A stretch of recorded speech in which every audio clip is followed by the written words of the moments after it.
23 years before the housing crisis occurred, through it, after it, before COVID, through it, after it. And the reason I'm deciding to do this video is I just can't be bothered with all the doom scrolling going on related to housing. If you're thinking about possibly buying a house in the next 6 to 9 months, then this video is for you. Today, I'm going to do a deeper dive that's factual, based on some actual statistics from somebody who's been doing this a long time, guys. This isn't to make you convinced you should buy and own a home. There's reasons you have to decide to do that for yourself. Stability, where you're at in life. Do you believe in home ownership? Where are you headed? What are your plans? What's your capacity, your capabilities? All of that matters when thinking about buying a house. So I'm going to go into this. And if you are watching this, thinking about buying along the way, post some questions, or if you have an opinion that's on the opposite side, challenge my thinking, but do it from a data standpoint, because I'm going to dive in right now to 10 topics that are data driven. I'm going to do a forecast, short term, 1 to 3 years, on some considerations for you, not just from the stance of 2008 to now, rather also the next 1 to 3 years, because when you're thinking about owning a home, it really is a longer term investment. If you're just going to purely buy a house to speculate like some people did with Airbnbs, thinking you're just going to buy an Airbnb and suddenly you're wealthy. Look, I've owned Airbnbs for a long time. That's just not how it happens. But longer term, yes, it will grow your wealth, but it's a business. So let's dive into this. Remember, framing this up, 2008 versus 2025. Topics we're going to talk about: population, people who are mortgage free, average buyer age, for sale homes currently versus not under contract, new construction homes ready to occupy, the average credit score, the average down payment, the average interest rate, homeowner equity. I'm also going to discuss net worth between renters and owners. And then I said at the end, I'm going to share with you some opinions about the next 1 to 3 years. Take it for what you will. You could say, Bray, you can say whatever you want. I do have a video that has been up for quite a long time where Zillow discussed you should wait to buy until you have 20% down. Well, if you look back at that actual video of a younger Ray, I was way wrong. And I put up another video recently, here's that video, about revisiting that topic of had you waited to buy until you had 20% versus buying with 5% down. So as we dive into this one might be a little bit longer, hoping you'll stick with me, but this is going to be numbers driven. So those out there who are analytical, who like numbers, who think through decision making and are investment minded, then here we go. So in 2008 to now, the population. Now what I'm going to get at is as it relates to those of home buying age, because the average population for home buyers, first time buyers in 2008 was 30 years old. So that was my benchmark. People who are 30 years old, 2008 to now, how many people? And in the US, the population has increased 17.5% for that demographic. Now, obviously, there are people that are older being out of looking to buy a home, but 17.5% more people. Why does that matter? In 2008, people that were mortgage free were 32% of homeowners. Those are the people that didn't default. And if you actually look at the data and the historics of why the housing market collapsed, it was a very minuscule percentage of total homeowners, but it was based on leverage. 24-25, 40% of people are mortgage free in America. This comes from the census information, folks, not from myself, not pulling it out of the air. Let's talk about the average buyer age. Okay, so those first time buyers in 2008, 30 years old. Now, 35. Why does that matter? Well, we all know affordability is a challenge. It's taking longer to get on your feet, longer to have the stability, longer to have the income, longer to have the comfort and the flexibility to buy a home. So 30 years old to 35 years old, average age of first-time buyers.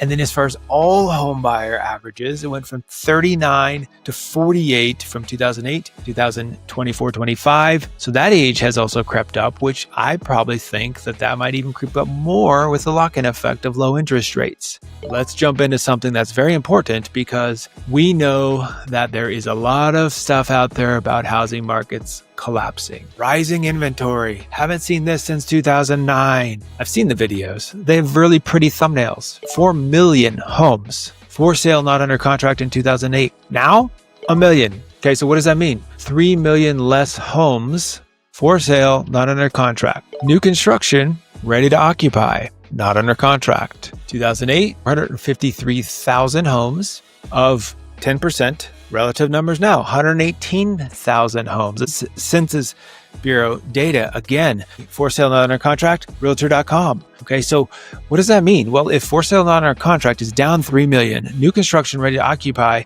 is actually down almost 300,000. But people are saying the housing market is going to collapse. Yet you heard me say the population of people 30 years and older is up 17.5%. Do the math. We have a massive shortage of homes in America for those that are able to buy a house. Okay, this is concerning for those who are being given information that prices are going to collapse. Now, are they going to go up as they did during COVID? No, that's not sustainable either. I'm not saying that is the case. But let's get into credit score averages, because people would lose a home maybe on credit or lack of down payment, things of that nature, right? So 723, according to Ellie Mae, in 2008, 723 was the average credit score. D8, according to Experian, now. So the credit scores are higher as well. Down payment for all buyers in 2008, according to National Association of Realtors, 10%, with first-time buyers being 4 to 6%. And there were a lot of people doing no money down back then.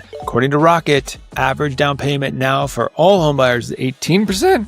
And first-time buyers, according to Bankrate, 9%. So first-time buyers are actually putting more down. There could be a myriad of reasons for that. Affordability, the ability to save during COVID when student loans weren't being repaid, living with parents longer, etc. But down payments are up as well. Let's get into the average interest rate, because this sliver of time with COVID, rates got astronomically low, which pushed up home values, is causing a problem. Because Freddie Mac would say in 2008, the year began just above 6%. It ended at 5.1, but that's because in 2008, everything started collapsing. So it ended the year at 5.1. Currently, 6.6, but we actually are seeing rates in the low sixes. Homeowner equity. Let's talk about that one, because that one's interesting. Right? In 2008, we saw the collapse of the housing market begin, and homeowner equity dropped substantially. $13 trillion became $8.8 trillion of homeowner equity. It's a massive reduction of homeowner equity in homes.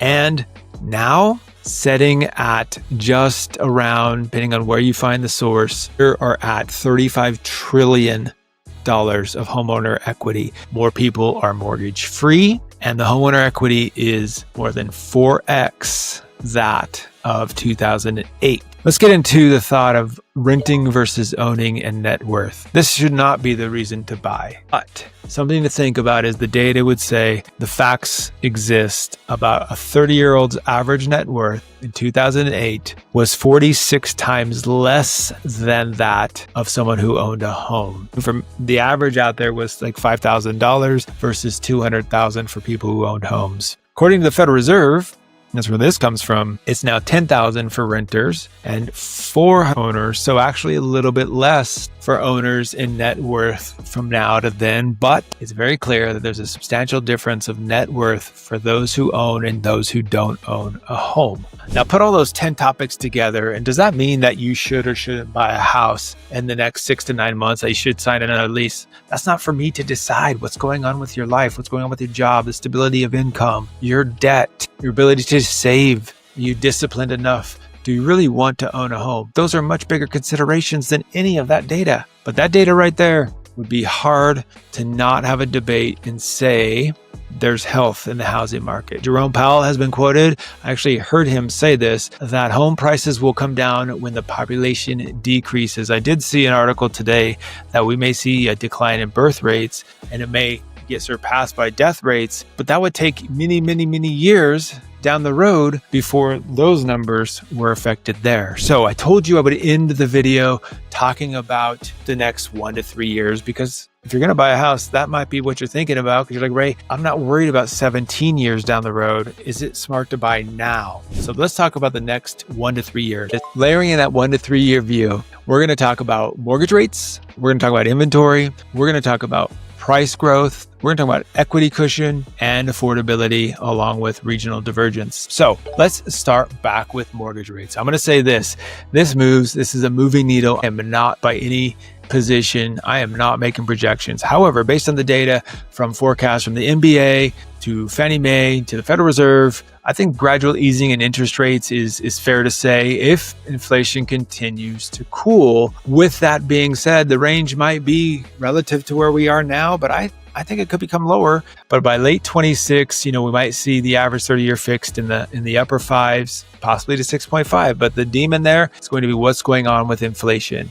The rate lock-in effect will remain and will keep many owners from listing until refinance opportunities improve for that person. Let's talk about inventory next. Let's talk about active listings. I already discussed, 1 million in 2025, but still well below the 2 to 2.5 million norm pre-2008. So we do expect incremental inventory gains that builders start finishing homes that they started in 23 and 2024. We got aging demographics, so boomers starting to look to downsize, and then some distressed sales in areas where there might be insurance or tax burdens pushing owners out, as we're starting to see in certain areas. And look, I'm in Denver, and I can promise you that property taxes and homeowners insurance are much higher now than they were when I bought my first home back in 2005.